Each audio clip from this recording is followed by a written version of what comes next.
A continuación tenemos la ponencia intitulada El modelo del buen gobernante y la crítica al orden colonial en las obras del Inca Garcilaso de la Vega y Fernando de Alba Izlizóchitl, que nos impartirá la doctora Diana Roseli Pérez Gerardo del Instituto de Investigaciones Históricas de la UNAM. Adelante, Diana. Hola, otra vez. Pues nada, gracias a quienes siguen aquí estoicos en en el transcurso de nuestras ponencias. Yo sé que ya estamos en la parte final y que no es fácil ganar concentración tantas horas consecutivas, así que muchas gracias. Trataré de hacerlo breve, conciso, y yo reitero un poco lo que dije hace rato, ¿no? Después de haber escuchado tantas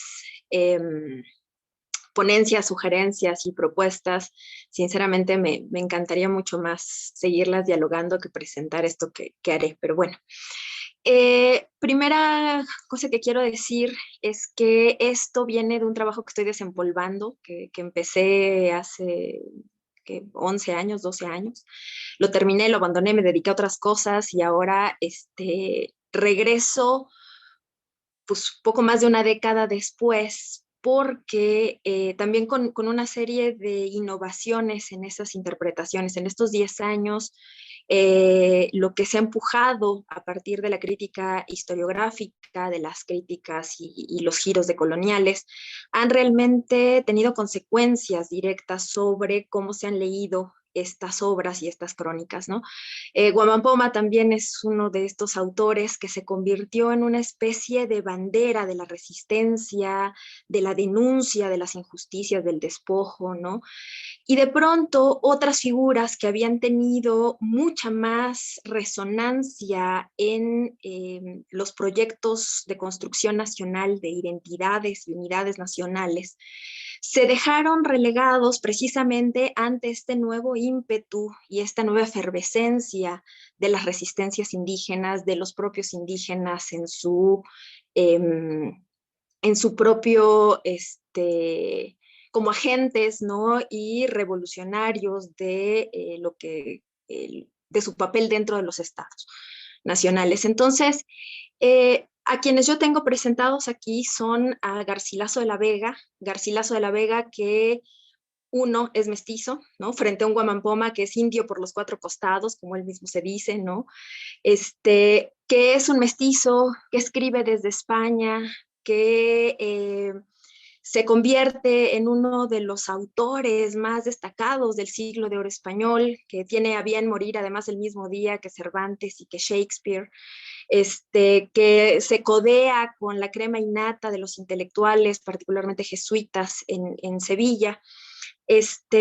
Y por otro lado tenemos a un Izlizóchitl, bueno, perdón, antes, Garcilaso de la Vega, que además dentro del Estado Nacional Peruano se convirtió en esta piedra fundacional del nacionalismo peruano, ¿no? El primer mestizo, esta primera síntesis de superación del conflicto y de la antítesis, que además en un Estado como el Estado peruano, donde la discusión entre hispanistas e indigenistas había alcanzado realmente tonos altisonantes, la idea de volcar hacia el mestizo, como también en el nacionalismo mexicano, de volcar hacia el mestizo la posibilidad de trascender esa pugna y esa tensión, ¿no? Inicial y de mucho tiempo, también va a hacer que a Garcilaso no se le quiera concebir como indígena, ¿no? Nadie. De hecho, yo me acuerdo ingenuamente, estando apenas preparando la tesis de licenciatura y a personarme en el Perú, yo muy segura, ingenua más bien, no segura, para decir que Garcilaso de la Vega, pues también era indio. No, bueno, o sea, yo todavía agradezco que me sigan dejando entrar al Perú, porque sí fue una ofensa, o sea, sí fue una ofensa decirle indio a Garcilaso de la Vega, decir, pero ¿cómo? Si él es mestizo, y les conté cuántas veces a lo largo de su obra, en los comentarios reales, él se asume como verdadero indio que soy, como indio que soy, porque mi madre india, porque mis parientes indios.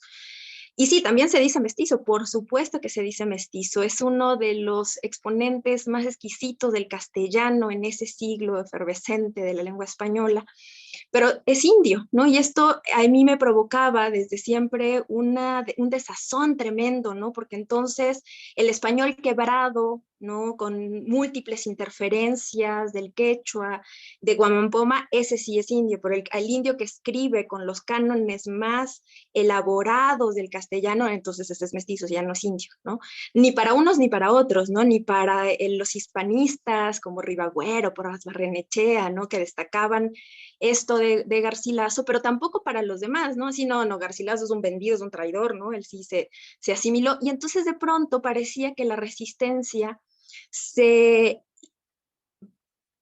ladeaba, ¿no? Se hacía como exclusiva, por ejemplo, de autores como el propio Guamampoma, abanderado, ¿no? De esta resistencia, de esta figura de lo que es lo indígena en el Perú. Por otro lado, bueno, hemos de decir que Garcilaso pelea una serie de cosas en términos jurídicos, unas mercedes de tierras, no las gana, y por eso, entre otras cosas, ya nunca vuelve al Perú y desde allá escribe. Del otro lado, en la Nueva España, en los mismos años, los comentarios reales se publican en 1609 y las obras históricas de Fernando de Alba Ixtlilxóchitl no se publican como tales, pero bueno, están más o menos manufacturadas en los mismos años en los que está trabajando y confeccionando su obra Garcilaso de la Vega. Ixtlilxóchitl va a ser el artífice también de una de las piedras fundacionales de estos gobernantes prehispánicos, pues el más afamado, ¿no? El que sale en los billetes, que es Nezahualcóyotl, su pariente, es el encargado de fraguar la idea de este gobernante extraordinario, que además es todo, ¿no? Es ingeniero, poeta, multidisciplinario, ¿no? Porque además se va a convertir en eso, ¿no? Esa es la figura, son estatuas que hay por todos lados, es el gobernante, la figura del gobernante ideal prehispánico. Fernando de Alba Ixtlilxóchitl no sale, a diferencia de Garcilaso. La obra de Garcilaso gana una fama editorial inmediata, y a partir de ahí se va a releer, se va a traducir, lo vamos a encontrar leído a Garcilaso de la Vega, no solo desde la aparición de su obra como la voz más autorizada para hablar del pasado incaico, sino que además lo vamos a encontrar en las bibliotecas de los libertadores americanos, lo mismo en la de Simón Bolívar que en la de Tupac Amaru II, la vamos a encontrar en la biblioteca y mencionado con referencias en los tratados de Rousseau, cuando está en esta discusión con Hobbes. Es decir, el éxito editorial y las consecuencias que tiene Garcilaso de la Vega sobre la política y las discusiones políticas, bueno, no se comparan con estas modestas obras que escribió, 5 obras históricas, compendios, relaciones sucintas, relaciones de méritos y servicios, y una obra histórica de más larga envergadura, que es la historia tolteca chichimeca que hace Fernando de Alba Ixtlilxóchitl. A diferencia de Garcilaso, no gana la fama editorial, no gana la fama mundial, pero sí gana su pleito jurídico, ¿no? Él está peleando para su familia el cacicazgo de San Juan Teotihuacán, a pesar de que él pertenece al linaje texcocano Acolhua, y esto va a hacer que el cacicazgo de San Juan Teotihuacán permanezca en la familia de los Ixtlilxóchitl por lo menos hasta las primeras décadas, primera mitad del siglo XIX.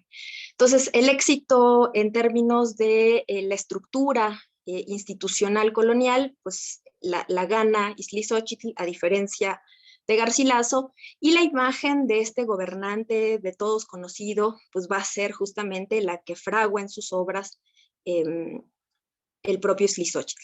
Entonces, voy a presentarles un par de dibujitos. Voy a intentar, más allá de esta primera contextualización, presentar 3 ejes de lo que ellos hacen.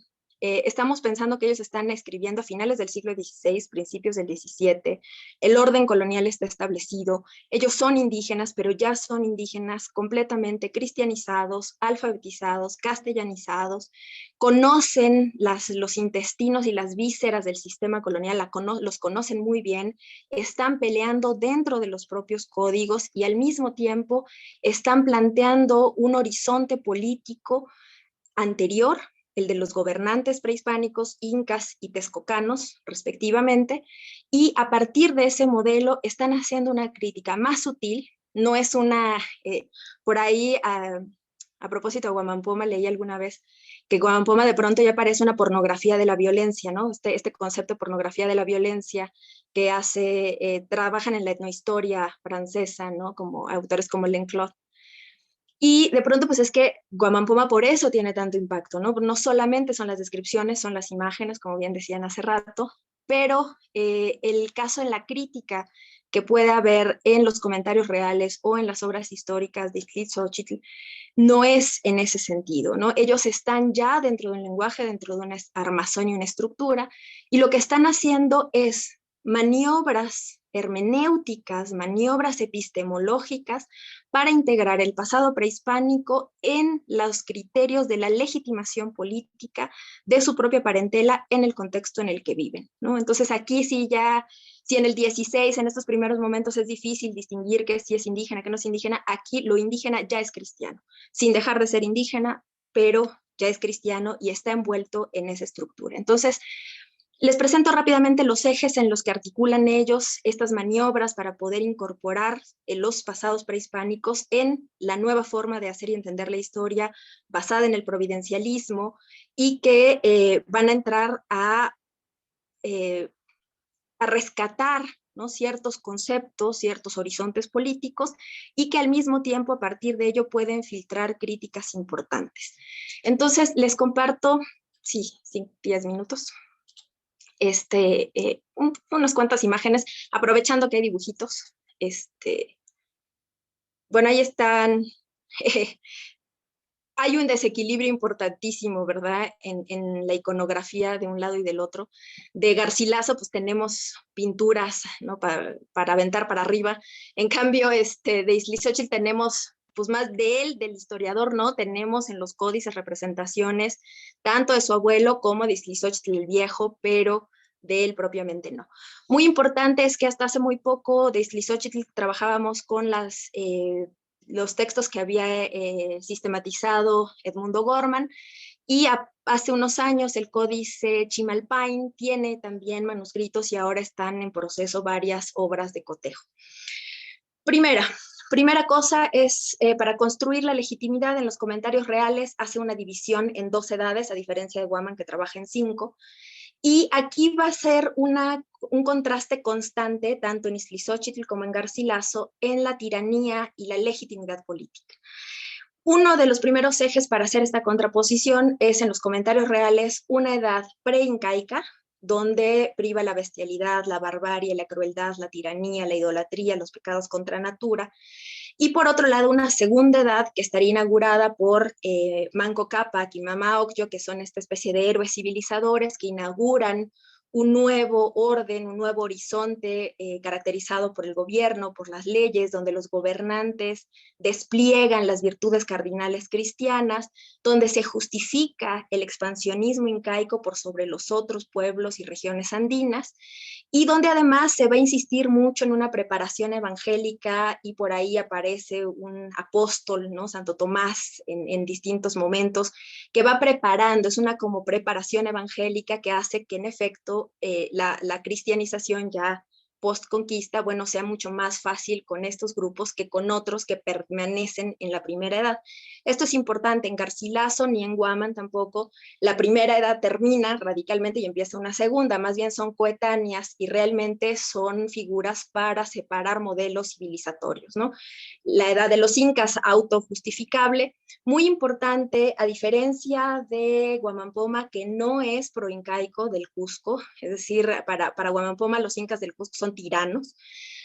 Para Garcilaso, que pertenece al linaje de Huáscar, bueno, va a defender el linaje cusqueño. Y por supuesto, una base providencialista de la historia y la idea también de un sugerente monoteísmo y de un culto al dios solar como dios único. En el caso de Ixtlilxóchitl, esta división no es temporal, no es por edades, sino más bien es la idea de un linaje doble, ¿no? De un linaje donde él mismo menciona todos los naturales de esta tierra descienden de 2 linajes, el chichimeca y el tolteca. El tolteca con esta larguísima tradición civilizatoria de las artes, de la lengua, y por otro lado un proceso de cambio cultural radical que sintetiza en 5 generaciones a partir de Xolotl, y hasta pues Nezahualcóyotl y hasta él mismo, ¿no? Hace un linaje ininterrumpido. Y precisamente lo que va a decir es que los Texcoco, ¿no? Ahí los Acolhuas van a ser este nuevo paradigma de la cultura y de la civilización en el momento del contacto con los españoles, porque son ellos los que manejan la lengua, la policía, el vestir, el comer bien, y porque los reyes de esta ciudad, Ixtlilxóchitl, que eran los más antiguos y legítimos monarcas de la tierra. Garcilaso e Ixtlilxóchitl, los dos van a trabajar sobre el imperio que les viene por derecho, ¿no? Y bueno, aquí no me voy a detener, esto es básicamente las sucesiones, que ese es el otro, linaje y sucesiones legítimas. Los dos van a copiar, por supuesto, y asumir como propias la primogenitura y, por supuesto, la herencia pues, masculina y por primogenitura, ¿no? La idea de no bastardía, la idea de limpieza de sangre. Y bueno, por un lado, todo el linaje de Xolotl, Nopaltzin, Tlotzin, Quinatzin, ¿no? Hasta Nezahualcóyotl y Nezahualpili, y después el abuelo de Ixtlilxóchitl, y de ahí en adelante. En el caso de, aquí, esto es un abuso mío porque las imágenes son de Huamampoma e incluso la sucesión que propone Garcilaso con la de Huamampoma no coincide. Esto fue trampa, pero pues es que no tengo dibujitos, ¿verdad? Y Garcilaso no tiene dibujitos, entonces bueno, esto es una trampa, esto está mal, no se hace. Pero bueno, son los que tenía. Que va una desde Manco Cápac y que va avanzando básicamente hasta Huayna Cápac, porque a partir de aquí viene la introducción de la tiranía. Así como se construye la legitimidad a partir de edades o de dos tradiciones, la tiranía va a aparecer de manera dual en Garcilaso, porque es Huayna Cápac con esta división, en el norte con Atahualpa y en el Cusco con Huáscar, donde, y esta es una diferencia también fundamental entre Garcilaso y Guamán, para Garcilaso, Atahualpa es el gran tirano, ¿no? Es el gran tirano que mata al único rey legítimo, al único heredero válido, ¿no? Para el trono en el Cusco del Tahuantinsuyo, y básicamente ese sería el gran tirano, y de esa manera hace también una operación para justificar la conquista. Otra cosa importante es que la tiranía va a aparecer y la obra de Garcilaso está respondiendo a un ímpetu del virrey Francisco de Toledo, que insistía mucho justamente en justificar a los incas como gobernantes ilegítimos, tiranos, crueles, para justificar la conquista. Realmente la historiografía peruana incluso ha opuesto a los toledanos contra los garcilacistas, es decir, los toledanos son todos aquellos cronistas que insisten en que todo el linaje incaico son una bola de advenerizos y tiranos, ¿no? Y Garcilaso y todos los que participan, sobre todo los jesuitas, incluido Blas Valera, que dicen al contrario, ¿no? El linaje era todo legítimo hasta Atahualpa. Y por el otro lado, las rupturas y las continuidades en Ixtlilxóchitl van a aparecer justo en el gobierno de Quinatzin, cuando Tezosomoc va a aparecer como el gran tirano. Cruel, que además mata al papá de Nezahualcóyotl, y ahí empieza a gestarse esta idea de un gobernante magnánimo que es Nezahualcóyotl y que desde niño, ¿no? Va huyendo, ya saben, los héroes siempre son desde niños, son muy hábiles. Y bueno, ahí está, por ejemplo, en el Códice Xolotl, ahí está con su dedito, ¿no? Tezosomoc mandando el gobernante tepaneca Azcapotzalco, y ahí se van a ir haciendo siempre estas contraposiciones entre la legitimidad política y la tiranía. En el caso de Ixtlilxóchitl, la legitimidad pasa por el derecho a la tierra en la repartición que hizo Xolotl, por el derecho al poder político desde que a Nopaltzin llegan y todos lo juran como Señor Supremo Universal. Y un poco siguiendo lo que decía Itza, bueno, aquí estamos ya viendo una apropiación cabal de las estructuras, los términos, los cargos coloniales. Y hay una cosa más que comparten tanto Ixtlilxóchitl como Garcilaso, y es que presentan no solamente príncipes precristianos que por luz natural, por obra de la providencia, tuvieron como un dejo que los sacaba de esa barbarie y vida ferina, sino que además los presentan blancos, ¿no? Blancos, blanco es Quetzalcóatl, blanco va a ser Nezahualcóyotl, y blanco va a ser Viracocha, Barbados, y va a haber ahí toda una operación precisamente de asociar a estos, además, íconos del buen gobierno con una serie de características fisiológicas. de los españoles, ¿no? Es decir, están haciendo esta operación para justificar, para encontrar el lugar en el que se encontraba. Aquí es lo último que diré, que es el Tratado de la Religión y de las virtudes que debe tener el buen príncipe cristiano de Rivadeneira, que pues va a ser una de las obras, yo no quisiera decirle antimaquiavelistas, ¿verdad? Pero bueno, participa justamente de esta idea en la que no puede haber buen gobierno si no va de la mano con la religión y con ser un buen cristiano, y entonces se van desglosando todas y cada una de las virtudes. Así que de pronto, sin que realmente tuvieran que estar copiando a la letra el modelo de Rivadeneira, y que además no es solo Rivadeneira, es toda una tradición política que está en discusión en ese momento. Garcilaso, por ejemplo, describe al Inca Yupanqui, ¿no? Con exactamente las virtudes, tanto virtudes cardinales como las derivadas, ¿no? Grandezas, excelencias, y por ahí dice la paciencia, la cordura y mansedumbre para sufrir a los ignorantes y atrevidos, la clemencia, la clemencia, piedad, caridad con los rendidos, la afabilidad, liberalidad, magnificencia con sus capitanes y soldados y con los extraños, la prudencia y el buen consejo en todos sus hechos, decían que dignamente merecían sus virtudes y renombres de tanta majestad. Si se dan cuenta, bueno, si cotejamos, ¿no? La lista que hay, por ahí está hecho, bueno, lo hice en algún momento, ¿no? Cotejarlos, cómo van en orden y cómo se va replicando. Lo mismo podríamos encontrar para Nezahualcóyotl en el caso de Iztlizochtli, ¿no? Clemencia, liberalidad, magnanimidad. Muy importante delinear a Nezahualcóyotl como hombre animoso, sagaz, nobilísimo, inmortal, ya también le dan una serie de características, tiene que ver justamente con la idea de que hay castigos, pero siempre son clementes, que no hay abusos, que no hay excesos, que las conquistas que hicieron fueron por las buenas, por la persuasión, porque sus leyes eran buenas, porque los incas fueron recordados, ¿no? Y esta es la última diapositiva, donde las virtudes operando como razón de Estado en términos de esta corriente política, pero también un contraste con los malos gobiernos. Es decir, a diferencia de Guaman, no están denunciando uno a una las atrocidades, pero sí están pensando, y ahorita un poco en diálogo con la idea de la utopía, es decir, no la utopía de lo que había sido, sino de lo que debe ser un buen gobernante. Y los gobiernos prehispánicos están puestos y delineados en lo que debe ser un buen príncipe cristiano, ¿no? Nezahualcóyotl, Tucusiyupanqui, Viracocha van a gozar de este relato, ¿no? De esta descripción.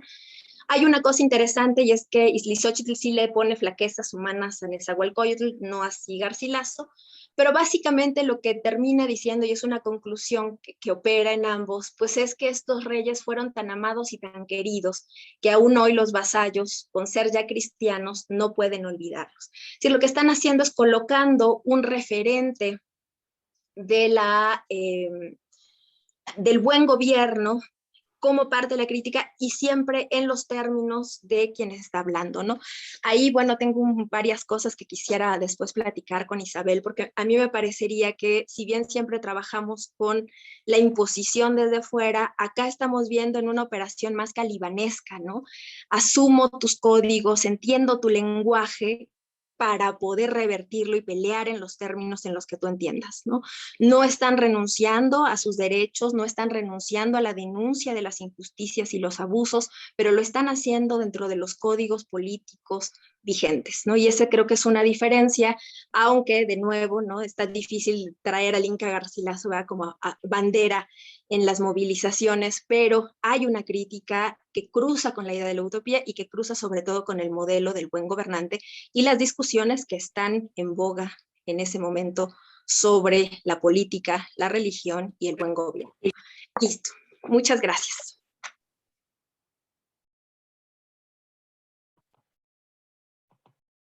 Bien, pues muchas gracias, Diana. Bueno, yo creo que estos paralelos, ¿no? Que frecuentemente trazamos para hablar de la historia de los países latinoamericanos, incluso de la identidad, tiene muchos ejemplos y pues Diana nos ha dado un ejemplo fundamental, fundamental literal sentido de la palabra, porque eso está en el fundamento de la historia de América Latina, de la creación del imaginario, de lo que después llamaríamos América Latina. Vimos cómo en lo que se llamó la Nueva España y en lo que se llamó el Virreinato del Perú, corrieron rutas paralelas como las seguimos corriendo con las denominaciones actuales, cuando hablamos de Estados-Nación. Pues muchas gracias, Diana.